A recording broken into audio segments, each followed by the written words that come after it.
ये पेपर 4 पाठ्यक्रम की परिभाषा तथा पाठ्य वस्तु पर विमर्श यानी कि language across the curriculum and reflecting text. इसकी आज हम 5th यूनिट का अध्ययन करेंगे, जो कि थोड़ा सा फर्स्ट पॉइंट पहले हम कर चुके हैं। अब यहाँ से सेकंड पॉइंट से शुरू करते हैं। स्कीमा सिद्धांत, जिसका फर्स्ट पॉइंट है अवधारणात्मक परिवर्तन कैसे होते हैं। सेकंड है अवधारणात्मक परिवर्तन की परिविशेषताएं। थर्ड है अवधारणात्मक परिवर्तन सतत कैसे विकसित होते हैं।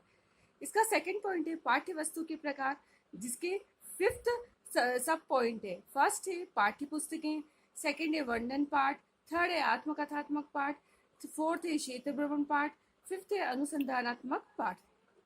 थर्ड पॉइंट इसका है कक्षा में संपन्न की जाने वाली कुछ गतिविधियां, जिसके 3 सब पॉइंट है। फर्स्ट है एक पाठ पढ़ना और उसका सारांश तैयार करना, सेकंड एक दस्तावेज पढ़ना और उस पर चर्चा का आयोजन करना, और थर्ड एक समाचार पत्र की संपादकीय पर अपने विचार प्रस्तुत करना। अब हम थोड़ा विस्तार से पढ़ेंगे। फर्स्ट है चित्रण सिद्धांत यानी कि स्कीमा थ्योरी। स्कीमा का अर्थ है सामान्यकरण किया जा सके, और सामान्यकरण का अर्थ है कि जैसे बालक को पढ़ना सिखाया है तो वह जब किसी जगह गया तो वह लिखा अहमदाबाद का पहचान लेगा और पढ़ सकेगा। इसी तरीके से अगर बालक को फर्स्ट 1 सिखाया है तो वह जब बस में बैठेगा तो फर्स्ट नंबर की सीट पहचान लेगा और वहां बैठ जाएगा। इसी तरह सामान्य रूप से चित्रण की अवधारणा एक ऐसे आकार या संरचना की ओर संकेत करती है जो कि बालक के मन में संज्ञानात्मक विकास के लिए बनती है। मनोवैज्ञानिकों का मानना है कि वैचारिक एवं व्यावहारिक मतभेदों की स्थिति चित्रण के मतभेद के आधार पर होती है।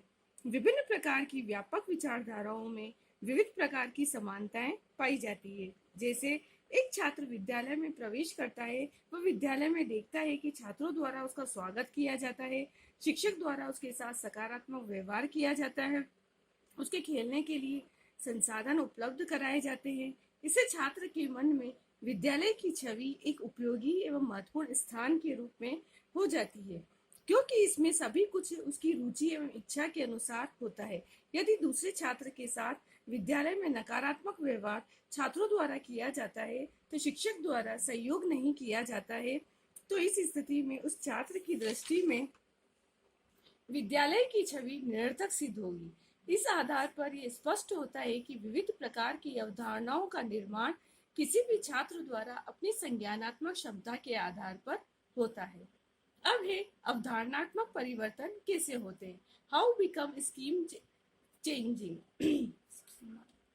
संज्ञानात्मक विकास की प्रक्रिया में विविध प्रकार के चित्रण या अवधारणाएं निर्मित होती है।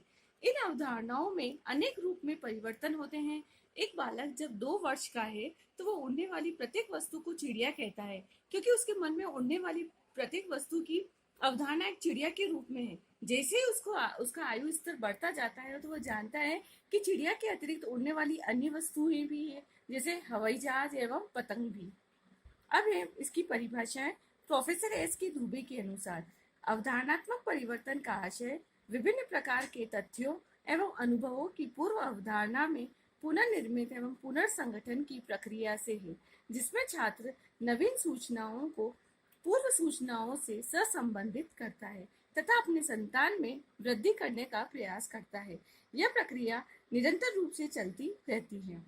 इसकी सेकंड डेफिनेशन है कि श्रीमती आर के शर्मा के अनुसार इन्वर्टेड कोमा अवधारणात्मक परिवर्तन की प्रक्रिया निरंतर चलने वाली प्रक्रिया के रूप में जानी जाती है, जिसमें एक बालक अपनी अवधारणाओं में संज्ञानात्मक विकास एवं परिपक्वता के आधार पर नवीन सूचनाओं एवं तथ्यों के माध्यम से परिवर्तन करता है। अवधारणात्मक परिवर्तनों की विशेषताएं।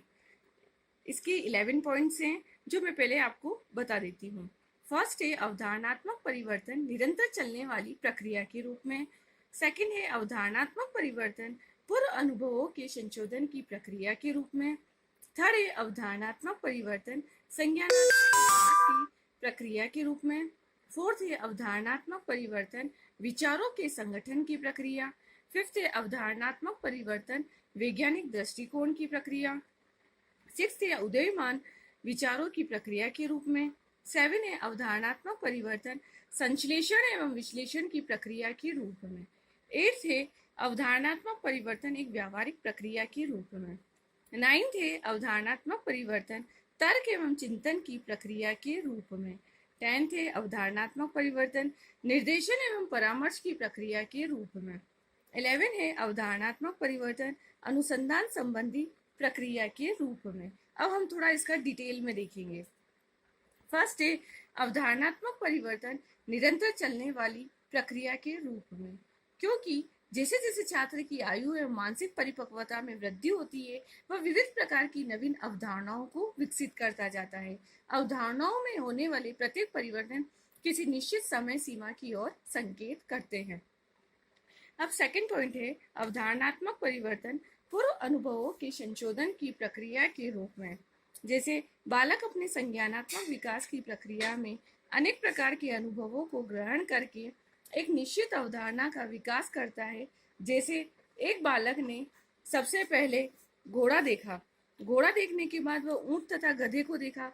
दोनों को देखने के बाद बालक गधे को छोटा घोड़ा तथा ऊंट को बड़ा घोड़ा कहने लगा, परंतु धीरे धीरे उसे बताया गया कि एक गधा है तथा दूसरा ऊंट है, तो दोनों की मुखाकृति घोड़े से मिलती है। इस तरीके से पूर्व अनुभवों के संशोधन के आधार पर प्रक्रिया का रूप होता है, इससे अवधारणात्मक परिवर्तन होता है।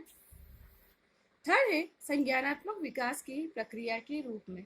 जैसे एक बालक प्रत्येक उड़ने वाली वस्तु को चिड़िया समझता है। उसने आसमान में हवाई जहाज को देखा, उसको बड़ी चिड़िया कहने लगा, परंतु बाद में उसे बताया गया है कि वह एक मानव निर्मित यंत्र है जो कि आसमान में उड़ता है।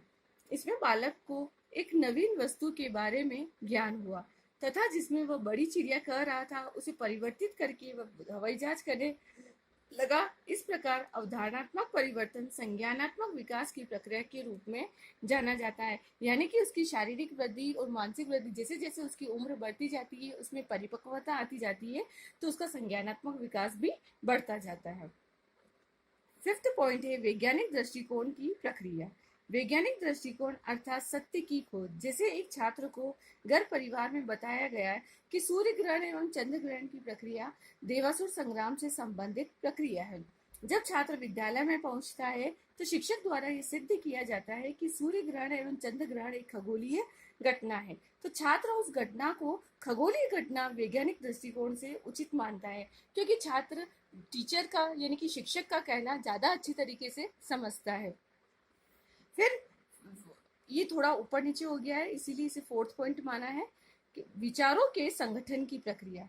कि एक बालक जब पहली बार विद्यालय जाता है तो उसके मन में कई तरह की संकोच व भय विद्यमान रहते हैं, मगर जब विद्यालय में उसके साथ सकारात्मक व्यवहार, अशैक्षिक समस्याओं का समाधान तथा उसकी रुचि के अनुसार गतिविधि उपलब्ध करवाई जाती है तो उसके मन में अब हमेशा विद्यालय में ज्यादा समय बिताना आनंददायक होता है। तो इससे क्या हुआ कि उसके विचारों के संगठन की प्रक्रिया बढ़ती जाएगी।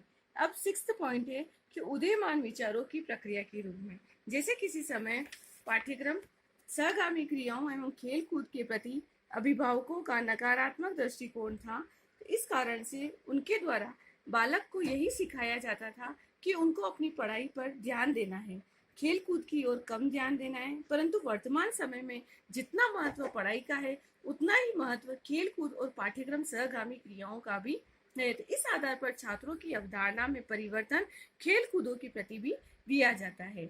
7 पॉइंट है अवधारणात्मक परिवर्तन संश्लेषण एवं विश्लेषण की प्रक्रिया के रूप में। यानी कि जैसे एक बालक पतंग को चिड़िया समझता है क्योंकि उड़ने वाली वस्तु की अवधारणा चिड़िया के रूप में है, तो उसके मस्तिष्क में परंतु वो पतंग की चिड़िया संबंधी अवधारणा को परिवर्तित करने के लिए संश्लेषण एवं विश्लेषण करता है। जैसे चिड़िया सांस लेती है तो पतंग तो सांस नहीं लेती, तो चिड़िया सजीव है एवं पतंग निर्जीव है, मतलब पतंग चिड़िया नहीं हो सकती। तो अवधारणात्मक परिवर्तन को संश्लेषण एवं विश्लेषण की प्रक्रिया के रूप में जाना जाता है। 8th पॉइंट है अवधारणात्मक परिवर्तन एक व्यावहारिक प्रक्रिया के रूप में।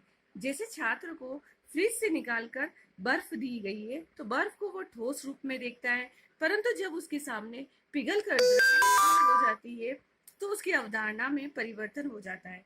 बर्फ पानी से बनती है तथा ठोस हो जाती है। इसी प्रकार व्यवहार में होने वाली घटनाएं अवधारणा में परिवर्तन करती है। अब 9th पॉइंट है अवधारणात्मक परिवर्तन तर्क एवं चिंतन की प्रक्रिया के रूप में। जैसे एक छात्र विद्यालय जाने से पूर्व डर रहा है, क्योंकि उसके मित्र ने बताया कि विद्यालय में पिटाई होती या दंड दिया जाता है। जब वह विद्यालय में पहुंचता है तो देखता है कि शिक्षक द्वारा उसके साथ आत्मीय व्यवहार किया जा रहा है, उसके साथ खेलने के लिए सुविधाएं उपलब्ध कराई जा रही है और वह अपनी पुरानी अवधारणाओं को समाप्त कर देता है तथा विद्यालय को रुचिपूर्ण शैक्षिक एवं मनोरंजन का केंद्र समझने लगता है। अतः इसे तर्क एवं चिंतन की प्रक्रिया माना जाता है। अब 10th पॉइंट है अवधारणात्मक परिवर्तन निर्देशन एवं परामर्श की प्रक्रिया के रूप में। जैसे एक छात्र शिक्षक को बताता है कि हमको खेलने कूदने में समय नष्ट नहीं करना चाहिए तथा अधिक समय पढ़ने में लगाना चाहिए। यह अवधारणा छात्र के पिता द्वारा उसको दी गई। जब शिक्षक निर्देशन एवं परामर्श की प्रक्रिया से यह सिद्ध करता है कि उसकी एक अच्छा खिलाड़ी बनने की योग्यता है तथा शिक्षा की भांति वह खेल में भी निपुण है, तो वह खेल के प्रति नकारात्मक भाव के स्थान पर वह सकारात्मक भाव रखने लगता है। तो इस प्रकार अवधारणात्मक परिवर्तन निर्देशन एवं परामर्श की प्रक्रिया से प्रभावित होता है। अब लास्ट 11 पॉइंट है कि अवधारणात्मक परिवर्तन अनुसंधान संबंधी प्रक्रिया के रूप में। जैसे एक शिक्षक अपने शिक्षण को महत्वपूर्ण मानते हुए